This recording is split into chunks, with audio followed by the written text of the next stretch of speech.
మిత్రులారా, దెబ్బకి దెయ్యం దిగుతుంది అన్నట్లుగా ఎన్నిసార్లు ఫిర్యాదు చేసినా, ఎన్నిసార్లు కంప్లైంట్లు ఇచ్చినా మారని థంబ్నెయిల్స్ దెబ్బకి మారిపోతున్నాయి. ఆ ఛానల్ లేదు, ఈ ఛానల్ లేదు అంటే పైగా దీనికి ఏం సమాధానం చెప్తారంటే మీడియా మీద దాడి అట. ఇప్పుడు హమా ఛానల్ మీద దాడి చేశారు అంటే టీఆర్ఎస్ ఏం చెప్తుంది, బీఆర్ఎస్ లేదు లేదు అసలు నిరసన దాడి అంటే అట్లా ఉండదు, ఇంకా ఉంటుంది అన్నట్టు. దీనికి ఎవరు ఏ భాష అయినా చెప్పుకునేయండి. ఇక్కడ జరిగిన ఇన్సిడెంట్ మీద మాత్రమే మనం మాట్లాడుతుంది. ఎంత మార్పు వచ్చిందంటే మీకు ఒక వాయిస్ వినిపిస్తా, ఇప్పుడు చూడండి. ఇక్కడ క్లారిఫికేషన్ చేయాల్సింది సిట్కి ఆన్సర్ చేయటం. ఎవరైతే ఇప్పటి వరకు ప్రజాప్రతినిధులు మాట్లాడారో వాళ్ళకి ఆన్సర్ చేయటం, ఈ ఫోన్ ట్యాపింగ్ సంబంధించినటువంటి దానికి ఆన్సర్ చేయటం. ఈ దేశంలో ఎక్కడైనా ఫోన్ ట్యాపింగ్ జరిగింది, ఫోన్ ట్యాపింగ్ జరిగినటువంటి రాష్ట్రం ఉందా అని కూడా కొన్ని అడుగుతున్నారు. ఫోన్ ట్యాపింగ్ జరిగింది, మావోయిస్టుల మీద ఎవరైతే ఉన్నారో వాళ్ళ మీద విచారణ చేసేటువంటి పరిస్థితి. అంతేకాని ఎవరి మీద పడితే వాళ్ళ మీద ఫోన్ ట్యాపింగ్ చేయటం, ఎవరు వాళ్ళ మాటలు పెడితే వాళ్ళ మాటలు వినటం, ఇటువంటి పరిస్థితి అయితే చట్టంగా అయితే ఉండదు. మరి దాన్ని కూడా వాళ్ళు సమర్థించుకొని మేము అలాగే విన్నాము, అలాగే వింటాము, అలాగే మేము ఇలాగే చేసి మేము ఇలాగే దీన్ని సమర్థించుకుంటామని అనుకుంటే అది వారికి నష్టం తప్ప ప్రయోజనం లేదనేటువంటిది అర్థం చేసుకోవాలి. మహాన్యూస్ మాత్రం ఎక్కడ ఎటువంటి సందర్భంలో కూడా ఈ విషయంలో తప్పు చేయలేదు. వాళ్ళు పెడుతున్నటువంటి అభ్యంతరం థంబ్నెయిల్స్ విషయం అడిగి ఉండొచ్చు, అడగాలంటే ప్రతి టీవీ న్యూస్ లో పెట్టారు, అది ప్రతి థంబ్నెయిల్ చూడరు కదా. మరి ఆ థంబ్నెయిల్ విషయం మీకు అభ్యంతరం ఉంటే మీరు చెప్పవచ్చు.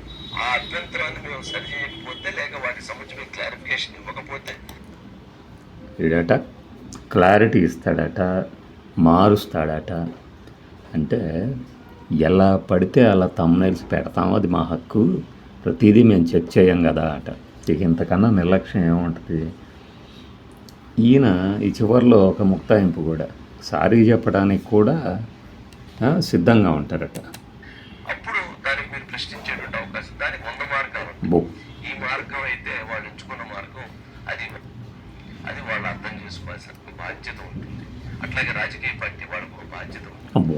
ఏదైనా తప్పు ఉంటే సరి చేసుకునేటువంటి లక్షణం మహా చేసుకుంటుంది. అవసరమైతే దానికి అపాలజీ చెప్పేటువంటి పరిస్థితి కూడా మాకు ఉంటుంది.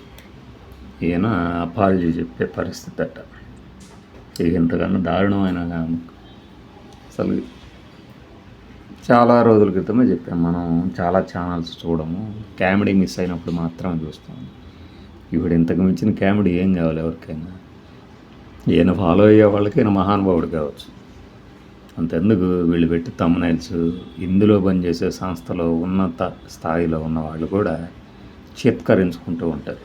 అది నాకు వ్యక్తిగతంగా తెలుసు. ఈయనకు తెలియదు అంటే అసలు ఈయన సంస్థలో పనిచేస్తుందండి ఎంతమంది. ఈయన అజమాయిషీలో లేకుండా ఈయనకు తెలియకుండా ఎవరు పెడుతున్నారు? ఏ ఒక్క థంబ్నెయిల్ అయినా కరెక్ట్గా టాపిక్ తగ్గట్టు ఉందే. ఒకవేళ ఉంది అని నమ్మితే ఎందుకు మారుస్తున్నారు? మరి ఇప్పుడు ఇది ఒకటే కాదు, ఇంకొక తపేళాది కూడా ఉంది. ఆ తపేళాలో కూడా ఇప్పుడు అయ్యే జరుగుతుంది. ఈ చిన్న చితక క్షమాపణ చెప్పనట్టుగా మమ్మల్ని అలా అడగొచ్చు, ఇలా అడగొచ్చు అని సన్నాయి నొక్కులు నొక్కడానికి ముందు ఒక ప్రెస్ మీట్ పెట్టాడు ఆయన, జగదీష్ రెడ్డి.